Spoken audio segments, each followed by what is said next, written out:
हमने ये सिर्फ मांगा था कि हम पूरा सम्मान करते हुए हम अपीयर होंगे, लेकिन कुछ समय हमको दिया जाए। चूंकि वो हार्ट के पेशेंट है, उनको स्टंट पड़ा हुआ है, उसके बाद हम अपीयर होंगे। लेकिन चूंकि यहाँ शायद किसी सीनियर काउंसिल की डेथ होने की वजह से रेफरेंस के चलते कंडोलेंस हो गया और हमारा ये प्रार्थना पत्र एंटरटेन नहीं हुआ।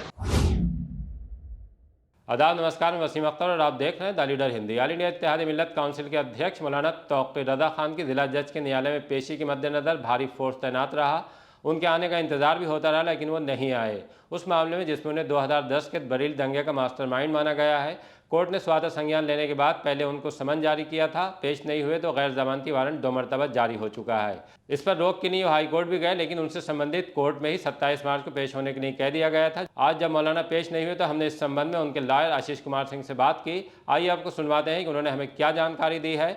आज कोर्ट में जो माननीय उच्च न्यायालय का आदेश है 19 तारीख का, उसमें एक डायरेक्शन हुआ था कि ऑन और बिफोर 27 मौलाना तौक़ीर रज़ा को कोर्ट के सामने अपीयर होना था और उन्होंने पब्लिक में आकर के पूरा सम्मान दिखाते हुए जुडिशियल सिस्टम के प्रति उन्होंने कहा भी था कि हम 27 को अपीयर होंगे। लेकिन सडनली चूँकि वो हार्ट के पेशेंट हैं, इस वजह से वो सडनली बीमार हो गए और उनको एक निजी अस्पताल में यहाँ पर भर्ती कराया गया और उनके स्वास्थ्य कंडीशन को देखते हुए सीवियर स्वास्थ्य कंडीशन के चलते उनको दिल्ली रेफ़र किया गया है और करंटली वो हॉस्पिटल में एडमिट हैं। उनको स्टेंट भी पड़ चुका है और उनके बिहाफ पे मेडिकल ग्राउंड पे हमने प्रेयर की थी लंदन ट्रायल कोर्ट से कि कुछ टाइम दिया जाए, लेकिन यहाँ पर कुछ कंडोलेंस होने की वजह से एप्लीकेशन नहीं इंटरटेन हो पाई। फर्दर जो भी हमारा कोर्स ऑफ एक्शन है वो जल्दी ही हम लोग उस पे काम करेंगे।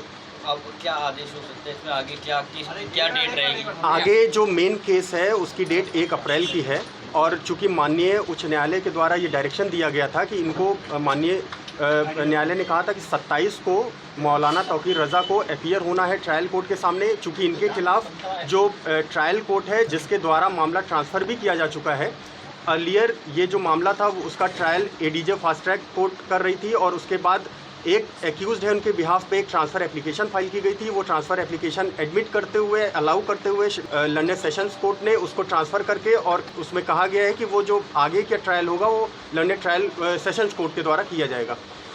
और उसके बाद उसमें उनको एक समन हुआ था मौलाना तौक़ीर रज़ा को 5 तारीख को, 5 को समन के बाद फिर 11 को NBW हो गया, फिर 13 तारीख को NBW उसको SSP बरेली को डायरेक्शन हुआ कि आप एग्जीक्यूट कराएंगे। उसके बाद 19 में उसको डेट लगी थी और इन बिटवीन हमने उस समनिंग ऑर्डर को जो 5 तारीख को लंदन ट्रायल कोर्ट के द्वारा पास किया गया था उसको हमने माननीय उच्च न्यायालय में क्रिमिनल रिवीजन में चैलेंज किया था।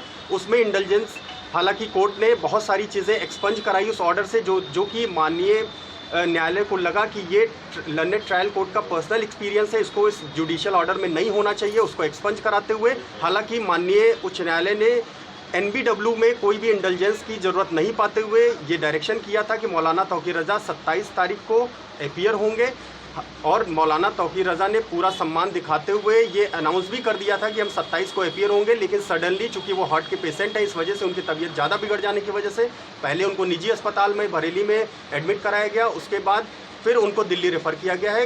इस समय वो दिल्ली में अपना इलाज करा रहे हैं। आपने क्या प्रार्थना पत्र दे के मांग की थी? हमने ये सिर्फ मांगा था कि हम पूरा सम्मान करते हुए हम अपीयर होंगे, लेकिन कुछ समय हमको दिया जाए। चूंकि वो हार्ट के पेशेंट हैं, उनको स्टंट पड़ा हुआ है और कुछ समय हमको दे दिया जाए, उसके बाद हम अपीयर होंगे। लेकिन चूंकि यहाँ शायद किसी सीनियर काउंसिल की डेथ होने की वजह से रेफरेंस के चलते कंडोलेंस हो गया और हमारा ये प्रार्थना पत्र एंटरटेन नहीं हुआ।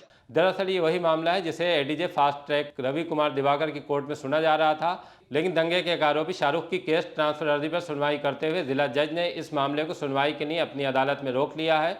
मौलाना को यहीं पेश होना था, लेकिन उनके अधिवक्ता ने जानकारी दी है कि उनकी तबीयत ठीक नहीं है, वो अस्पताल में भर्ती हैं। वैसे एडीजे फास्ट ट्रैक कोर्ट में इस मामले की सुनवाई के लिए 1 अप्रैल की तारीख लगी हुई है, लेकिन देखना होगा कि जिला जज की कोर्ट से क्या निर्णय लिया जाता है, क्योंकि मौलाना का गैर जमानती वारंट जारी है। मौलाना के अधिवक्ता आशीष कुमार सिंह की तरफ से ये भी बताया गया है कि एप्लीकेशन लगाई गई थी, लेकिन कंडोलेंस के चलते वो मूव नहीं हो सकी है। इस दौरान all India Ittehad Millat Council के पदाधिकारी भी कोर्ट परिसर में मौजूद रहे।